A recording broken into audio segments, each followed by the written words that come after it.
আমাদের প্রিয় নবী হযরত মুহাম্মদ সাল্লাল্লাহু আলাইহি সাল্লাম তো বিয়ে করছেন, অনেকে বলে 4টা, আবার অনেকে বলে 10টা, 11টা, 12টা। আসলে প্রকৃত উনি কয়টা বিয়ে করছে তুমি জানো কতটুকু? উনি মানে 13, মানে আমি যারা মানে সঠিক ওই দিন আমি 13টা। আমার খেয়াল ছিল না, হ্যাঁ। 13.5টি বিয়ে করছে তিনি। 13.5টি? হ্যাঁ, 13.5টি বিয়ে। 13.5টি বিয়ে আমি বুঝলাম না, মানে 13.5টি বিয়ে কি? হ্যাঁ, এইখানে হলো মামা কথা। 13.5টি বিয়ে কিভাবে, এটা আমি বুঝলাম না। মানে 13টি বিয়ে উনি করছে। আচ্ছা 13টি বিয়ে উনি কিন্তু করছে। আচ্ছা। এবং এই প্রত্যেক নবীজির প্রত্যেক স্ত্রীর নামই আছে। আচ্ছা, না 13.5টি মানে আদা বিয়া কিভাবে? মানে এটা হলো কি, মানে একদল কাফের বেদিন কি করছে, আপনার সে পুরুষ ছিল, ওই যে আপনার পুরুষে কি করছে, মানে পুরুষ একটু না মানে খাড়া কুড়া সাইজ বান ছিল তো, মানে এরকম ভান দেখে সে বলছে নবীজি যেন যায় না বিয়া করে 13টা বিয়া করে। এই তখন নবীজি মনে বিয়া করে একাধিক বিয়া করছে খাদিজা বিবি মারা পরে, কিন্তু খাদিজা বিবি জীবিত থাকার নবী কিন্তু বিয়া শাদী আর করে নাই, একটাই ছিল। তো খাদিজা বিবি যখন মারা যাওয়ার পরে তো নবীজির বয়স কিন্তু 50। 50 থেকে ওই যে 63, 13 বছরের ভিতরে আর বাকি 12-13টা বিয়া নবীজি করছে। আচ্ছা, এর ভিতরে আমার একটা প্রশ্ন, আমাদের প্রিয় নবী হযরত মুহাম্মদ সাল্লাল্লাহু আলাইহি সাল্লাম যখন বিয়ে করে তখন খাদিজা রাদিয়াল্লাহু আনহার বয়স কত ছিল? 40 ছিল। 40? তো অনেকে বলে 27 ছিল, আমাদের নবীজির ছিল 25। না 40 ছিল। তিনি বিধবা ছিল এবং এর আগে তার তিনজন স্বামী ছিল, নবীজি ছিল চতুর্থ স্বামী। তো অনেকে বলে 27 বছর, অনেক হুজুরা বলে 27 বছরে বিয়ে করেছে এবং না নবীজির তারা বয়স জানে ছিল না, তখন 25 বছর। তারা জানে না। তাহলে কি 40 ছিল হ্যাঁ, বয়স? নবীজির 25, তার 40। আচ্ছা আচ্ছা, বুঝতে পারছি। প্রথম স্ত্রী ছিল হযরত খাদিজাতুল কুবরা। খাদিজাতুল কুবরা।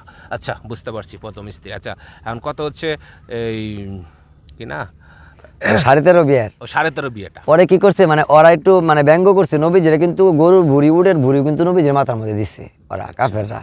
হ্যাঁ ঠিক আছে, এরকম রাস্তার মধ্যে কাটাতে রাখছে, অনেক কিছুই করছে। মাইমুনা নামে এক বুড়ি ছিল, কাটা বিন্ধায় রাখতো, মানে নবীজিকে রাস্তার যে রাস্তা দিয়ে যেত আমাদের। পরে আরেকদিন দেখে কি যে রাস্তার মধ্যে কাটা নাই, নবীজি দেখে কি কাটা তো নাই। তখন নবীজি চিন্তা করছে যে আজকেও কাটা নাই, আচ্ছা আজকে আর নবীজি কিছু খোঁজ করলেছে না, কালকেও দেয় কাটা নাই। তখন নবীজি বুঝছে যে বুড়ির সমস্যা হয়েছে কোথাও, তো বুড়ি প্রতিদিন নিয়ম করে সে কাটা দেয়, এখন দেয় না কেন? এখন রাস্তার মধ্যে আমি আরামে যেতে পারতেছি, কারণ কি যাই দেয় বুড়ি অসুস্থ, পায়না টায়না কইরা পেট খারাপ হয়েছে। তখন নবীজি ওই বুড়ির সেবা কইরা ওর এখানে সুস্থ করছে, আর এই ময়লা নবীজি নিজে হাতে সাফ করছে। আচ্ছা আচ্ছা, তখন এখন বুঝে নবীজি চরিত্র কেমন, তখন ওই সে মুসলমান, ওই বুড়ি তখন মুসলমান হয়, আবার নবীকে ভালোবাসে। যতদিন যে ভুল মানে করছিল, শ্রদ্ধায় সে তো মানে তার আর কেউ নাই, তাকে দেখা ঘৃণায় সবাই নাক সইরা জাগা, তার যারা প্রিয় লোক, যাদের হুকুমে যাদেরকে খুশি করার জন্য সে কাটা দিত, তারা নাকে ধরে গেছে, আর নবীজি তারে বাঁচাইছে। ওই 13.5 বিয়ার ঘটনা হলো, তখন নবীজি যে এরকম একাধিক বিয়া শাদী করছে, তখন নবীজিকে লজ্জা দেওয়ার জন্য কি করছে, যে এক পুরুষ সে নারী সাজায় কইছে যে আরে বিয়া করেন। মানে নবীজির কাছে যেই আসছে, মানে খাদিজা মারা যাওয়ার পরে, মা খাদিজা মারা যাওয়ার পরে যেই নবীজির কাছে পানি প্রার্থী হয়েছে, তাকেই নবীজি কিন্তু বিয়ে শাদী করছে। তো এর মধ্যে থেকে একজন মিশরের একজন রমণী পাঠাইছিল, সেও বিয়ে শাদী নবীজি করছে, মারিয়া কিপ্তিরে করছে, জয়নব, মানে সব মিলে 12.5, মানে সবাই 13.5 ছিল। হ্যাঁ, আচ্ছা, মানে 12টা ছিল, 13 ছিল, পরে এটা 13.5। তো এই পুরুষটা কি করছে, সে পুরুষ সাজ্জা নবীজির কাছে গেছে বিয়া বইতে। তো নবীজি আলহামদুলিল্লাহ কবুল করছে।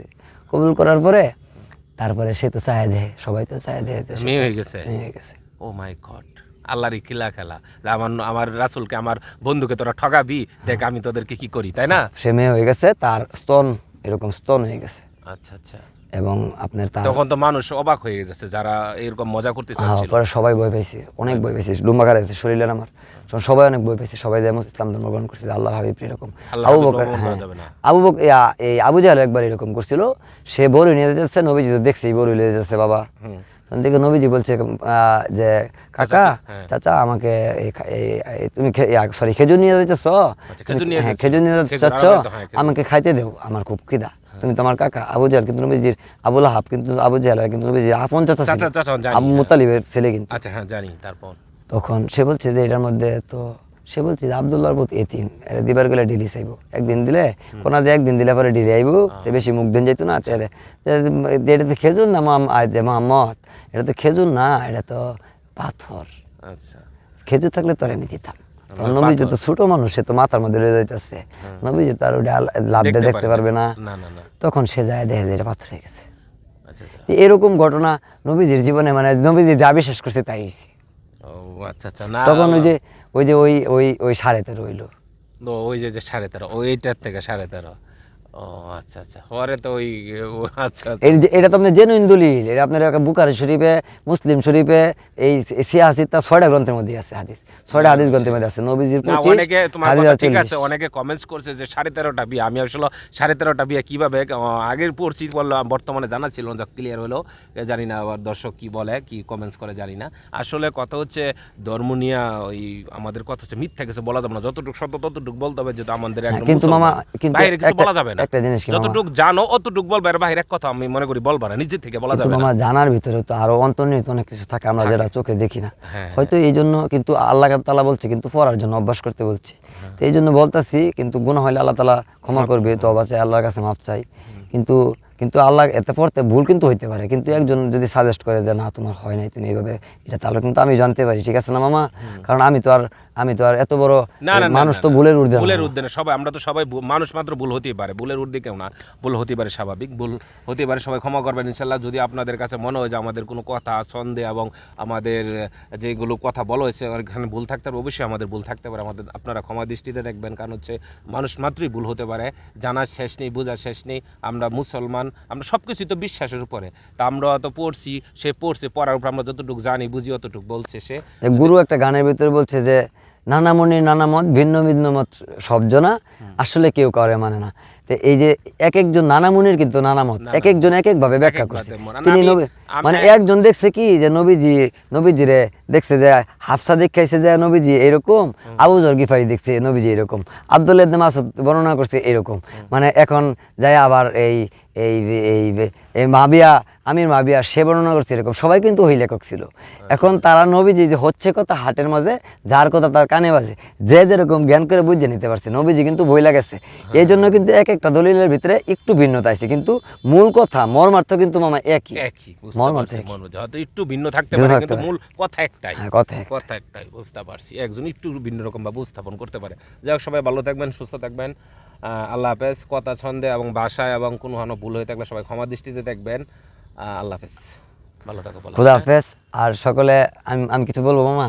তুমি বলতে পারো, কিছু বললে বলো। ঠিক আছে, আপনারা সকলে আপনারা ভালো থাকবেন, পিতামাতার দিকে খেয়াল করবেন, নিজের শরীর স্বাস্থ্যের প্রতি খেয়াল করবেন। আর আপনার এই মাটির যত্ন করেন, এই বৃক্ষে যত্ন করেন। হ্যাঁ, আপনাকে আর এই নামাজ পড়েন, ইনশাল্লাহ আসমানের দরজা খুলে যাবে। এবং যেখানে জ্ঞানের ভান্ডার লুকায়িত আছে, সে আসমানে আল্লাহ তাআলা ফেরেশতার মাধ্যমে, হ্যাঁ, অভ্যাসের দ্বারা চেষ্টা করলে, শ্রদ্ধাযুক্ত হইয়া এই জমিনের ভিতরে কাজ করলেই, হ্যাঁ, এই চন্দ্র সূর্য কিন্তু দেখা যায় আকাশে, কিন্তু চন্দ্র সূর্যের ভজন কিন্তু এই মাটিতে।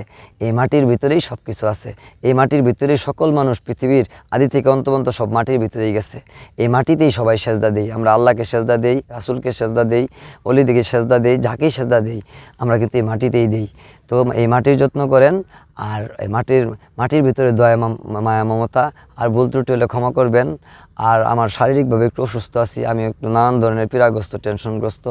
যদি ভুল বেয়াদবি করে থাকি, রাগে গোসায় কোনো কিছু বলে থাকি, সকলের কাছে তার জন্য ক্ষমা চাই। আর আমার বন্ধুবান্ধব, ভাই বেড়াদার যারা আছেন, সকলকে শুভেচ্ছা, ধন্যবাদ। আপনারা ভালো থাকবেন, সুস্থ থাকবেন। খুদা হাফেজ। বাহ, সুন্দর কথা বলছো। আল্লাহ হাফেজ।